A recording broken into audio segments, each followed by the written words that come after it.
6.02 क्या किया आपने? सिर्फ एक डिजिट लिख के आगे डेसिमल लगा देते हो। ऑलवेज आप कभी भी साइंटिफिक नोटेशन नोट करोगे तो 1 डिजिट आएगा फिर एक डेसिमल। तो इस वैल्यू को आपको साइंटिफिक रिजल्ट में रिपोर्ट करना है तो बेटा आपको 1 पॉइंट कुछ लिख करके और सिग्निफिकेंट फिगर चेंज नहीं हो उस वैल्यू में पुट कर देना है। तो सिग्निफिकेंट फिगर कितने हैं देखो अभी इसके हमारे पास 1 2 3 4। तो आंसर में सिग्निफिकेंट फिगर 4 ही रहने चाहिए, वैल्यू भी चेंज नहीं होनी चाहिए। तो मैं क्या करूं, 100 से डिवाइड कर दूं और 100 से मल्टीप्लाई। तो क्या लिखा जा सकता है, 100 से डिवाइड और 100 से मल्टीप्लाई 1.165 इंटू में 10 की पावर -2 है ना। 100 से करूंगा तो ये 1.165 इंटू 10⁻²2 आ गया। अब देखो ये साइंटिफिक रिजल्ट आ गया। इसमें सिग्निफिकेंट फिगर देखो कितना है 4, ये तो काउंट नहीं करोगे।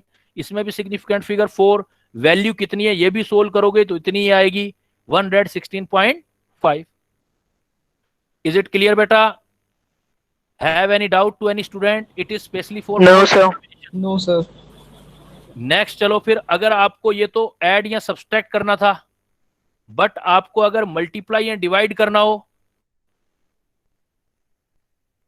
ड्यूरिंग मल्टीप्लीकेशन और डिवीजन और बोथ, दोनों भी हो सकता है, तो इसमें रिजल्ट जो रिपोर्ट होगा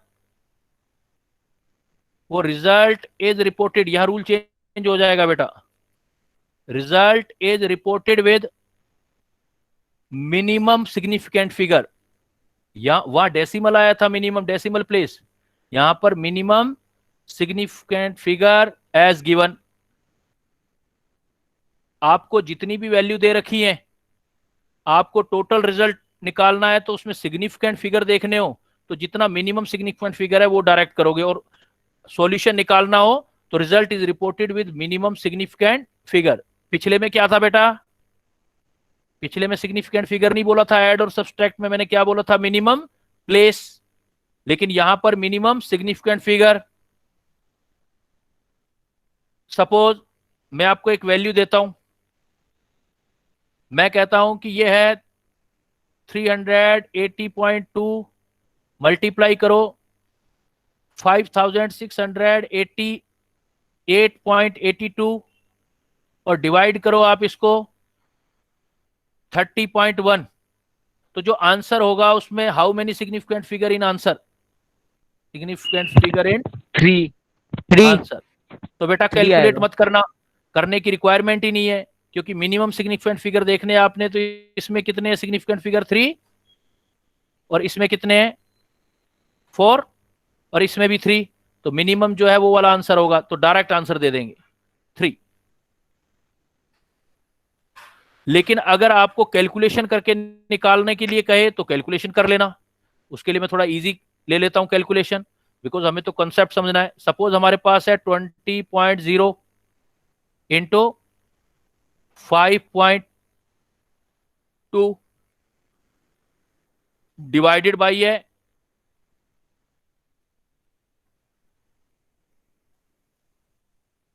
ये है हमारे पास, सपोज ये वैल्यू है। अब ये वैल्यू है, इसको सोल्व करना है आपने, इसको भी थोड़ा बड़ा कर देते हैं 20, चलो कोई बात नहीं, इतना ही कर लो। तो इसको सोल्व करोगे, देखो क्या आएगा बेटा रिपोर्टेड रिजल्ट। 20 को 52 से पहले सिग्निफिकेंट फिगर काउंट कर लो, इसमें 3, इसमें 2 और इसमें 4। 0.10 0.1 अब हम 0.1 अब इसको करेंगे तो 52 को 2 से मल्टीप्लाई करेंगे, कितना आ जाएगा? 52 को 104 और डिवाइडेड बाई कितना आ रहा है? 1000। Am I correct? अब इसको सोल्व करना है तो सिग्निफिकेंट फिगर कितने रखने हैं बेटा आपने? 2 ही रखने हैं, तो पहले तो इसको सोल्व करो। 104 इंटू 10⁻³ -3। अब सिग्निफिकेंट फिगर 2 ही रखना है, तो 10 से डिवाइड कर दो। आपको सिग्निफिकेंट फिगर 2 रखना है तो आपको क्या करना पड़ेगा? राउंड ऑफ करना पड़ेगा। तो राउंड ऑफ कर लेते हैं, फिर इसमें करना पड़ेगा, इसका मतलब है 104 10 - 3 आ गया। तो यहां पर आप 100 से डिवाइड कर दो, 100 से मल्टीप्लाई कर दो, कोई फर्क नहीं होगा, तो उससे आंसर आ जाएगा आपका 0.04 और इनटू हो जाएगा, ये कितना जा रहा है? 10⁻⁻1 100 ठीक किया ना मैंने? -1। लेकिन आपको राउंड ऑफ करना है, तो राउंड ऑफ करना है तो कितना आंसर आ रहा है आपका? 1। तो 4 है, तो इसका मतलब ये वैल्यू आपकी आ गई। आपको राउंड ऑफ करना है 104, तो 1 पे ही रह जाएगा मेरे ख्याल से, 1 के ऊपर ही। बाकी टोटल वैल्यू चेक कर लो आप, तो 20.0 और 5.2, तो ये टोटल हमने किया था इतना, और ये कितना आ गया था हमारे पास? 2 के बाद 104, तो हमें 2 पे ही करना था, तो 10 ही रखेंगे हम। 2 सिग्निफिकेंट फिगर, तो 10 हो गया। नीचे 1000 जैसा है उसका ऊपर लगा दो, -3। तो आपका सिग्निफिकेंट फिगर, और अगर मैं 10 और ले लूं, 2 ही रखना है आपको, तो कितना आ गया 10 1.0 इंटू 10⁻⁻²। तो ये 4 छेड़ देंगे, तो यहाँ 1 क्यों आया भाई? यहाँ कुछ मिस किया था क्या हमने?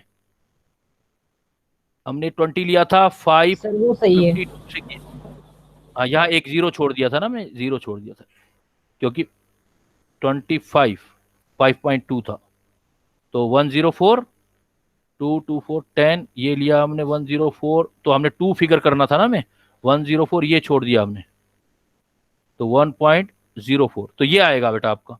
तो इसमें ये नहीं आ रहा। तो पहले हमने देखो क्या क्या किया, 20.0 और 5.2 को मल्टीप्लाई किया, 10.40 आया, 10.40। लेकिन हमें क्या है, मिनिमम सिग्निफिकेंट फिगर कितने रखने हैं? 2 रखने हैं। तो मिनिमम हमारा आंसर आ रहा था 10.40 इंटू 10⁻³ आ रहा था हमारा आंसर। लेकिन हमारे सिग्निफिकेंट फिगर बन रहे थे 1 2 3 4। तो हमें क्या करने थे, सिग्निफिकेंट फिगर 2 ही करने थे। तो 2 करने थे तो राउंड ऑफ करना था हमको, तो राउंड ऑफ हमने कर लिया, 0 हटा दिया तो 4 रहा, ये 4 हटा दिया बिकॉज ये 5 से कम है, तो 0 का 0 ही रहेगा। तो 10 इंटू 10⁻3। अब 10 जो है, 10 को 10 से डिवाइड करो, 10 से मल्टीप्लाई करो, तो 10 को 0.1 लिख सकते हैं क्योंकि डेसिमल तो देना पड़ेगा हमें। तो सिग्निफिकेंट फिगर तो 2 ही रहे ना, और साइंटिफिक नोटेशन भी आ गया। साइंटिफिक नहीं कहता तो ऊपर ही कैलकुलेशन करके दे देते, सीधा पूछता कितने सिग्निफिकेंट फिगर होंगे आंसर में, तो 5.2 दे देते। समझ आ गई बेटा बात? क्या करना है, 2 चीजें हैं इसके अंदर, ऐड या सबस्ट्रेट करना है तो मिनिमम डेसिमल प्लेस लेना है आपने, बट मल्टीप्लाई या डिवाइड करना है then minimum significant figure note करना है रिजल्ट आपने। और किसी का भी साइंटिफिक रिजल्ट देना है तो पहले वाला डिजिट जो है वो लिख के डेसिमल लगा करके वैल्यू बना दो, पावर में लिख दो 10 की, तो आपकी हमेशा साइंटिफिक रिजल्ट आ जाएगा। These both are thing specially for your board examination या स्कूल एग्जामिनेशन। कौन कौन सा, प्रिसीजन, एक्यूरेसी, या ये कैलकुलेशन छोटे छोटे नोमेरिकल, ये इस तरीके से जो आते हैं, तो ये आप कर सकते हो। क्लियर बेटा? एक्सक्यूज मी सर, हाँ सर वो जब हम 20 को 5.2 से मल्टीप्लाई करेंगे, वो सर हाँ। 20 को 5.2 से मल्टीप्लाई करेंगे तो सर 10.4 नहीं सर 104 आएगा ना? 20.5 104 आ रहा है? हाँ तो फिर करेक्ट कर लो, फिर देखो 20 को 5.2 से किया तो 104, तो फिर ये हटाओ तो ये आएगा फिर 104.0 इंटू 10⁻3। 104 है तो आप देखो इसको हटाते चले जाओ, तब तक हटाओ जब ये आ जाए तो इसको भी 20 कर लो, 100 से मल्टीप्लाई कर दो, 100 से डिवाइड कर दो, तो कितना आ जाएगा? 104 को 100 से करोगे तो कितना रहेगा? 1.04। ये कितना हो गया? 10⁻⁻1। अब 1.04 है तो अब राउंड ऑफ करना स्टार्ट कर दो, 4 हटाओ तो 0 है, तो 1.0 इंटू 10⁻1 रह जाएगा। फिर ये सही था हमारा, इसका मतलब ये जो किया था हमने, तो ये कैलकुलेशन गलत था। क्लियर? एक्सक्यूज मी सर, हाँ, सर अगर 3.349 को राउंड ऑफ करना होगा, 3.349 3.3494 कितने सर, तक से 94 नहीं, सिर्फ 9। सिर्फ 9 करना होगा। और हमको हाँ। कितने सिग्निफिकेंट फिगर रखना चाहते हैं? हम 2 सिग्निफिकेंट सिग्निफिकेंट फिगर्स। फिगर 2 रखना चाहते हैं। क्लियर? तो आप पीछे से स्टार्ट हो जाओ, बैक साइड से। ये 9 हटाओ, 9 हट गया। अगर ये 5 से ऊपर होता तो बढ़ा देते हम, लेकिन ये 5 से अगर ऊपर होता तो बढ़ा देते, और 5 से नीचे है तो जितना है उतना ही रखेंगे। तो क्या आ जाता पहले? 3.34 5 नहीं अभी बेटा सर वो 9 तो बड़ा है ना, लेकिन 9 बड़ा है ना, 5। हाँ ठीक है, 5 आ गया, 3.35। अभी तो हमें और चलना है बिकॉज अभी कितना सिग्निफिकेंट फिगर है? 3 है, लेकिन 2 तक लाना है तो इसको कैंसिल करना है आपको। ये कितना आ रहा है आपका? 5। अब 5 हटाना है तो पीछे वाला डिजिट देखो, ओड है तो इवन बना दो बढ़ा के, इवन है तो जितना है उतना ही रहने दो। तो इसका मतलब ये कौन सा नंबर है हमारे पास? ओड नंबर है, तो एक इंक्रीज कर दो, तो आंसर क्या लोगे आप? अगर यही ऐसे होता, हाँ सर अगर बोलो। ऐसे नॉर्मली देखिए 3.349 है तो 349 मतलब 349 जो है वो तो 300 के ज्यादा क्लोज होगा 400 से, मतलब लेकिन ये 3.349 3 के ज्यादा क्लोज होगा। मैं समझ गया बात आपकी। आपका पॉइंट ये है कि आप एक्यूरेसी कहां तक लेना चाहते हो, ये तो डिपेंड करेगा ना जो एग्जामिनर बोलेगा। आप अगर 3 डेसिमल तक एक्यूरेसी लेना चाहते हो, 2 तक लेना चाहते हो या 1, यही सिग्निफिकेंट फिगर का मतलब होता है। तो हमें कहां तक लेना है वो उससे डिसाइड होगा कि सिग्निफिकेंट फिगर कितना रखना है हमें। Okay sir. 3.349 को हम 3.4 लिख सकते हैं क्योंकि हम सिग्निफिकेंट फिगर कितना रखना चाहते हैं, 2 रखना चाहते हैं। सपोज इसमें आप सिग्निफिकेंट फिगर बेटा 3 रखना चाहते, तो सिग्निफिकेंट फिगर 3 रखना चाहते तो फिर इसका आंसर कितना हो जाता, 3.35। 35। अगर आप कहते हैं कि सिग्निफिकेंट फिगर 4 ही रखना है हमें, तो 4 ही रखना है तो फिर यही आंसर सिलेक्ट करते हैं। फिर आप 5 रखना है तो एक 0 लगा देते हैं आप। तो डिपेंड करेगा सिग्निफिकेंट फिगर कितना रखना है। क्लियर? इसलिए एक्यूरेसी कहां तक होती है, एक्चुअली में तो हमें 4 डिजिट तक जाना चाहिए आगे। जितना ज्यादा जाएंगे डेसिमल आगे उतना एक्यूरेसी ज्यादा होती जाएगी। जैसे आप कह रहे हो ना कि सर ये देखो 3.49 है, इसको हमने 3.4 कर दिया। तो अगर डेसिमल कितना देखना है आपने, सिग्निफिकेंट फिगर, वो डिसाइड करेगा एक्यूरेसी कितनी आएगी। आप आपसे यही क्वेश्चन मैं पूछ रहा सर हम इसमें अगर हूँ, डायरेक्ट एक्यूरेट कौन सा है?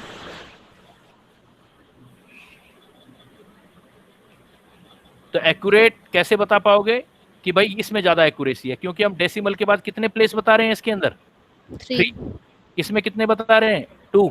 इसमें कितने बता रहे हैं, 1। अगर मैं इसी को लिख दूं 3, अब कोई एक्यूरेसी नहीं रही, बिल्कुल जो है ये इनकरेक्ट टाइप के रिजल्ट है। जितना डेसिमल प्लेस से आगे बढ़ते जाओगे आपकी एक्यूरेसी इंक्रीज होती जाएगी।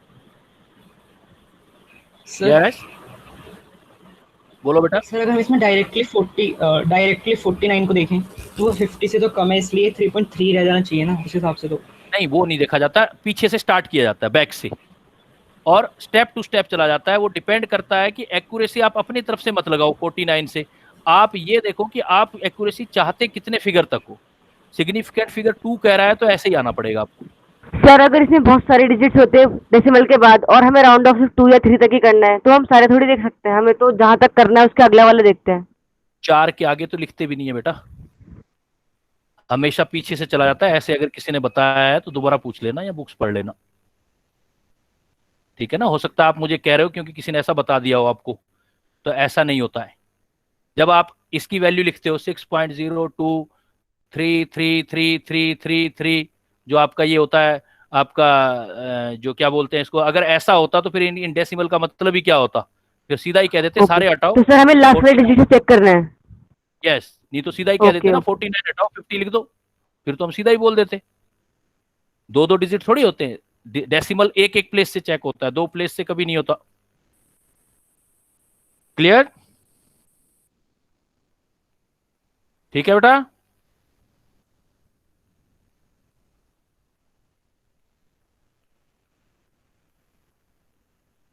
कर दे क्लोज आज का क्लास। सर वो जो टेस्ट हुआ था उसमें कुछ प्रॉब्लम्स थी। टेस्ट में आपका कुछ प्रॉब्लम था? टेस्ट Yes, आपका इस पे आ गया, शेयर हो गया आपके? यस सर, रिव्यू आ गया उसका रिव्यू आ गया, सॉल्यूशन की। तो उसका रिव्यू आ गया। तो मैं पूछता हूँ उनसे कि उन्होंने इस पे डाला होगा तो मैं उससे निकाल के फिर तो आपसे डिस्कस कर लूंगा। मैं नहीं होगा तो व्हाट्सएप पे कर लेंगे फिर। सर आपका जो प्रॉब्लम हो गया है।